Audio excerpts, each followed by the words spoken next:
Assalamualaikum warahmatullahi wabarakatuh. Saya Menteri Noval, NRP 50172510010. Ini kartu tanda jalan. Dan kali ini saya akan menjelaskan tentang bagaimana batuan itu bisa memiliki, batu metamorf terutama bisa memiliki foliasi dan non-foliasi.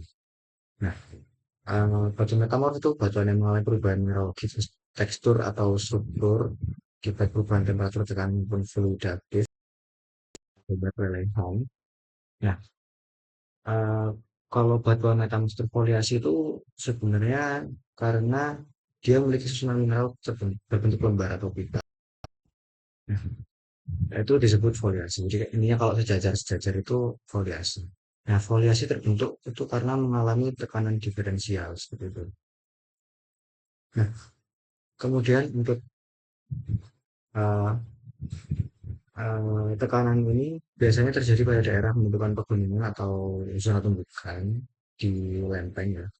Kemudian ketika tekanan diferensial bekerja dalam waktu yang sangat lama, mineral-mineral pipih seperti mika, klorit, atau ribol akan berotasi dan tersusun tegak lurus terhadap arah tekanan maksimum.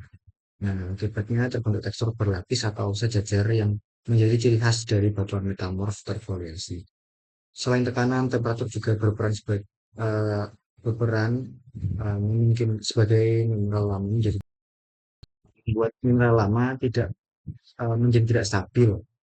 Nah, eh, yang menyebabkan munculnya mineral baru yang sesuai dengan kondisi metamorfisme.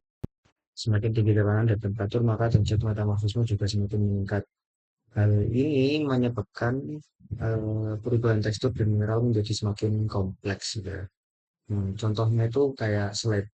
Slate itu tahapan pertama. Slate ini terbentuk dari batuan asal kayak serpih atau shale yang kemudian mengalami metamorfisme derajat rendah.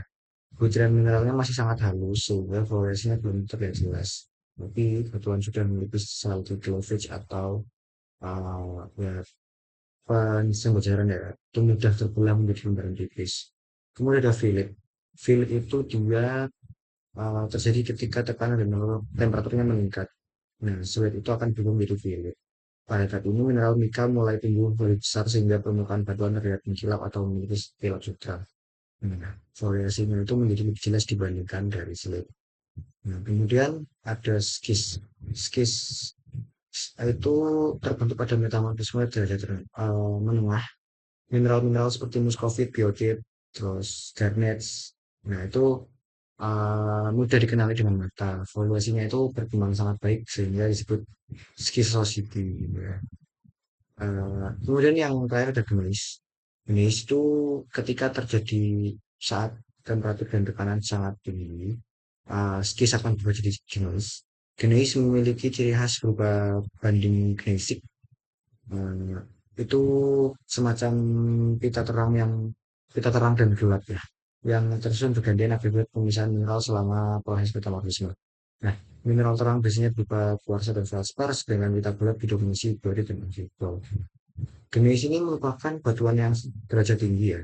Jadi urutan metamorfisme batuan yang berasal dari shale itu dari shale, slate, fillet, schist, dan gneiss. Urutannya menunjukkan peningkatan derajat metamorfisme dari rendah ke tinggi. Nah, kalau non foliasi itu adalah batuan metamorf yang tidak ada pensejajaran, tidak punya mineral yang tersusun sejajar gitu ya. Nah, ini disebabkan oleh dua kemungkinan. Pertama, karena metamorfisme terdiri pada kondisi tekanan yang sama ke segala arah atau tekanan itu statik ya. Kedua, mineral fungsi memang berbentuk granular atau equidimensional sehingga dia tidak membentuk foliasi gitu ya. Nah, jenis metamorfisme yang paling sering menghasilkan berulang foliasi itu kayak kontak metamorfisme. Nah, karena agen utamanya itu panas ya. Contoh kayak marmer. Marmer itu kan batuan kapur atau limestone yang eh, bertemu dengan panas yang tinggi seperti intrusi magma. Kemudian mineral-mineralnya eh,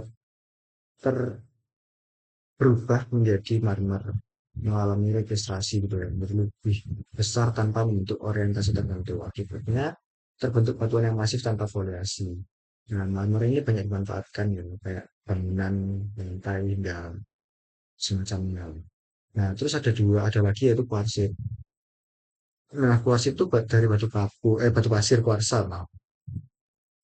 Nah, selama metamorfisme, batuan kuarsa itu mengalami rekristalisasi dan saling mengunci membentuk batuan yang sangat keras. Karena kuarsa berbentuk granular, batuan ini juga tidak menunjukkan volusi. Terus ada lagi kayak hornfels. Hornfels itu terbentuk akibat metamorfisme kontak pada beberapa jenis batuan yang berada di sekitar intrusi magma. Karena prosesnya didominasi oleh temperatur tinggi dan tekanan relatif kecil, jadi tidak muncul foliasi gitu. Nah, perbandingan foliasi dan foliasi itu ini ya, kalau pada batuan feature foliasi agen utama pembentukannya itu tekanan diferensial. Biasanya disertai sama suhu tinggi juga. Lingkungan pembentukannya umum di daerah zona orogenesa atau pembentukan gunungan. Nah, cirinya itu ada penjejaran kalau menfilasi ya yang tadi itu agen utamanya biasanya suhu dan tekanan yang dari segala arah. Nah, akibatnya mineral mengalami rekristalisasi tanpa membentuk orientasi tertentu sehingga batuannya akan bersih. Jadi untuk jawaban singkat dari saya, kenapa ada batuan foliasi dan non foliasi itu cukup sederhana. Kurang lebihnya mohon maaf jika ada salah penyampaian atau sebuah kata. Sekiranya mohon maaf bila ada kurang. Wassalamualaikum warahmatullahi wabarakatuh.